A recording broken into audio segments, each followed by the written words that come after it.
and welcome to Martech Advisor's Executive Interview Series. I'm Ginger Conlon, a contributing editor with Martech Advisor, and joining us today is Morgan Norman, who is CMO of Dialpad. Welcome, Morgan. Great to see you, everyone. Thanks for joining us today. And so we are going to talk about trends and opportunities with productivity and communication, which are, of course, intertwined and such important topics today. So before we dive into that, though, let's talk about Dialpad. Tell us, what is Dialpad and what makes it unique?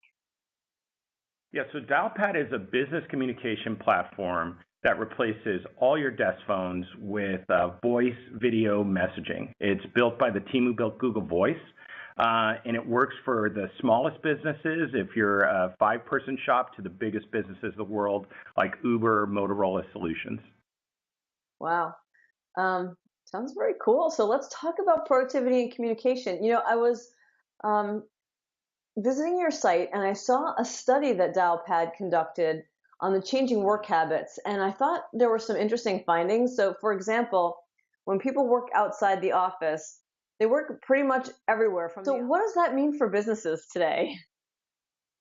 Yeah, it was a really interesting study. We did it with Altimeter Group. We did it with Brian Solis and Lab 42, and the studies actually, the findings were surprising to us. Actually, what we found is that even when people work in their office, they're away from their desk about 60% of the time. And we also found, as you can imagine, we've all worked everywhere today. We've worked in hotels. We've worked in, actually, as you mentioned this, in Ubers, on planes. Really, a large portion of 60 to 70% of us have done that.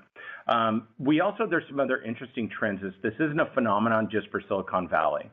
This is a phenomenon across every different industry. But the largest thing was that that people are away from actually where their desk phone is, or sometimes where their tools are. And what that means for us, being in the communication space and really integrated with productivity, is that we have to enable people on mobility. Obviously for tools that actually could be their personal devices or corporate provider devices. But another factor is for IT is you really have to think about this next generation of cloud. What I mean by that is products that are designed for users to adopt from anywhere. An example with Uber and us is why Uber uses us is because a user can be set up in any country in the world. They just download the app and they can make phone calls or message people if they wanted to. So this is this huge wave, really cloud. People are always going to be away from their desks. You want to make sure your customers have a great experience, and just think about the right tools and the right technology for that. So what kind of results can companies see by supporting this type of flexibility? Yeah, so that was interesting as well. I never thought it would be that high, for this many respondents, actually. So it was 80% of people thought it would increase their happiness, but also their creativity and productivity. Generally, people see productivity gains in the 10 to 30% if people have the right tools and everyone's using those. So I would actually say that's pretty common with a lot of productivity apps, and if you have the right communication apps. But the key is, for a lot of companies out there, if you don't provide this, employees are going to revolt and do whatever they want. They're going to start to use their own tools. This is how Slack got started. People were saying, hey, I'm not getting the tools I need. We're going to adopt it with this specific team. And obviously that became a great corporate tool as well. So that's generally what I would say. I think it can be larger for a variety of companies. And you're going to see more of a push for this as we become more of a global workforce. Right. Yeah, absolutely. So, of course, salespeople and marketers are two, sets of professionals who are often on the road. They're running from meeting to meeting, like you said, sometimes in the office, a lot of times out with clients. They're attending industry events. So with them, productivity and communication are so important for them, but it can really suffer with these crazy schedules that they have.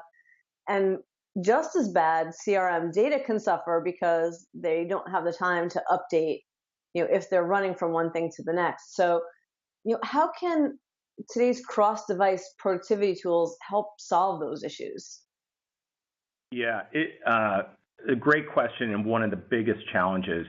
We actually had to address this challenges with a Salesforce integration. I'll just use specifically your example. Is salespeople don't want to, they're having calls, they don't want to come back and log the calls in Salesforce. we actually automatically do that for them. That was one of the advantages of being built on this modern cloud platform, is you can do things that's never been done before. But when you really look at the way we work today, you actually can enable them in multiple steps. You got to make it as simple as possible for them to do the task, if that's customer related or internal related. We've got to make sure that that action will reflect properly in the data, just like, hey, is my team having calls? Are they having specific meetings? But it shouldn't be a process where everyone's kind of doing their own self-audit at the end of the week. So now that kind of tools actually can be built in this new framework, this microservices architecture, it opens up in a completely new world that is going to advance every way we've thought about even meetings, how we can go back and actually look at different speech codes and actually see what people said. It's going to be a completely new paradigm, I'd say, in the next 5 years. But right now, we've taken the approach that make it easy for everyone. We believe that this should be simple. It shouldn't be difficult. It should be logged. There should be data there that everyone can reflect back on. What kind of results can companies see by improving and simplifying, like we just talked about, their employees' interactions? Yeah. So we really look at it, we've opened up our analytics for every company to look at. And what we look at is, and I wouldn't say it's an engagement score, but we know that employees will increase calls internally, which is a really big deal to becoming more innovative, more creative, kind of developing your next gen of your company, if you will. We've seen that go from 4x to even 10x, meaning people are making more calls, making more connections outside of their team sphere or outside of their department. We can also see that across continents. We can also see that across different regions. And all this data is actually accessible for administrators. You can also see the bad news of this for some is you can see where offices aren't engaged, where they're not making calls. And sometimes that's because of their role. An engineer is going to make less calls than a marketer, as you mentioned.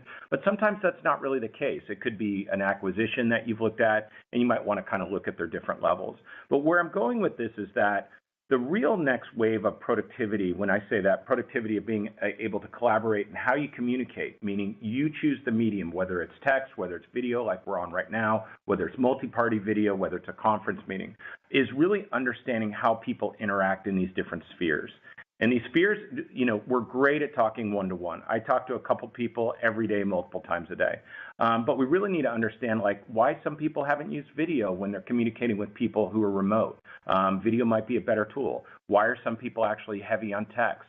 Maybe our sales group needs to be actually heavier on messaging and text, and they're not evolving as fast as some other companies might. So that new wave of looking, how are people communicating in your org internally? How do they communicate with your customers and partners? Then seeing who is the best of that group, and then applying those best practices or that model into the rest of your organization. Yeah, absolutely. Taking those leaders and helping get everyone, up to that level, or inspired at the very least. Yeah. And sometimes, just on that, sometimes the executives are actually, they'll mimic the executives. So it's really important that they're going to follow your culture. If you're someone who's going to message them a lot, they're going to message you back. So really think about the culture you want to develop in communication productivity. I know it's difficult for a lot of executives or leaders to always participate in these mediums, but it will drive your culture. Yeah, absolutely. Absolutely. So we talked a lot about internal, and you just mentioned customers. So let's talk about customer experience, because of course that's a hot topic. And you think about tools that help with productivity and communications, internally. How are you seeing them help the customer experience as well? Yeah. Well, it's a very broad question, because customer experience is so difficult for most organizations to really get their grasp on. Obviously, voice is one of the primary factors on how your customers are going to communicate with you. The minute you have services or you're offering products, customers are going to call you. There's a lot of scenarios where they don't, but in general, that's the scenario for whether that's sales or support. The key factor that we think about with the customer experience is that we allow you to expand or retract your organization based off of those different services. An example of that would be you can set up a sales line or a campaign line that can start with 2 people, and if it was really successful, it can start to ring everyone in your company in seconds. So you can have multiple people as failovers, and those people can be anywhere in the world. at any different time zone. And they can set actually if they're on do not disturb or not. So that new wave of how to expand your resources and retract based off of up and down time, this is the same way web services was built, right? Web services like Google Cloud is basically you can add as much as you want, then it retracts the services so you're not paying for those fees.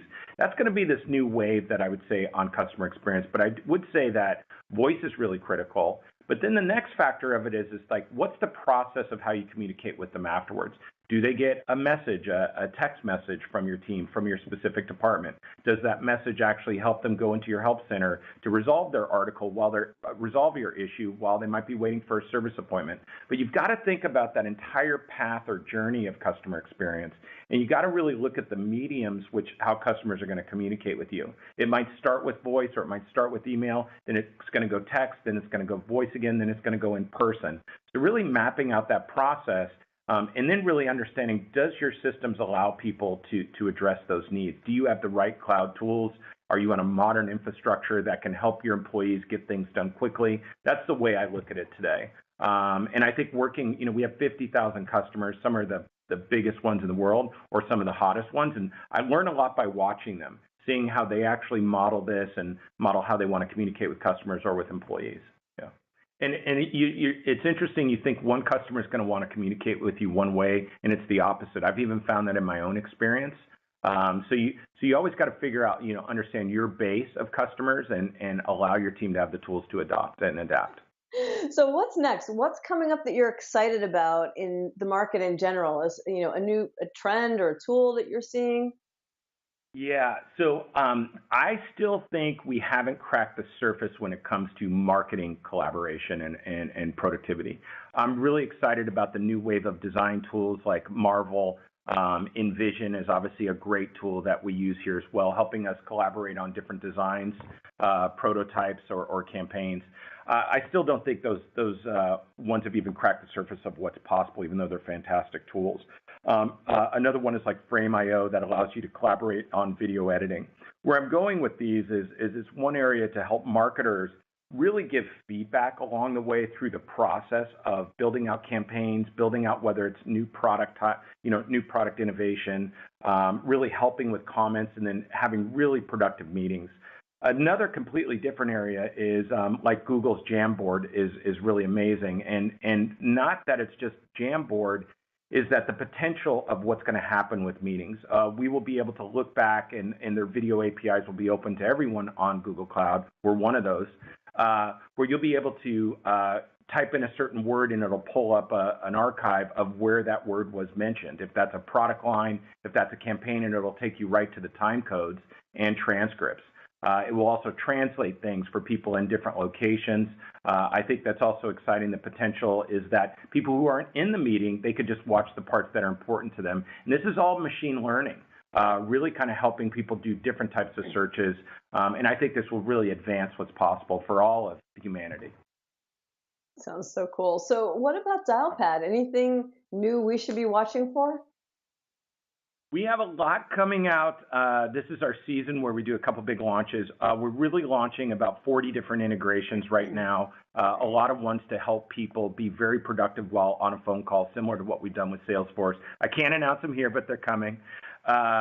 We also are in a preview is we're launching into Canada. We've made a huge presence into Canada. We've relocated some employees, and we have a larger workforce. About 20% of our workforce is now in Vancouver, BC.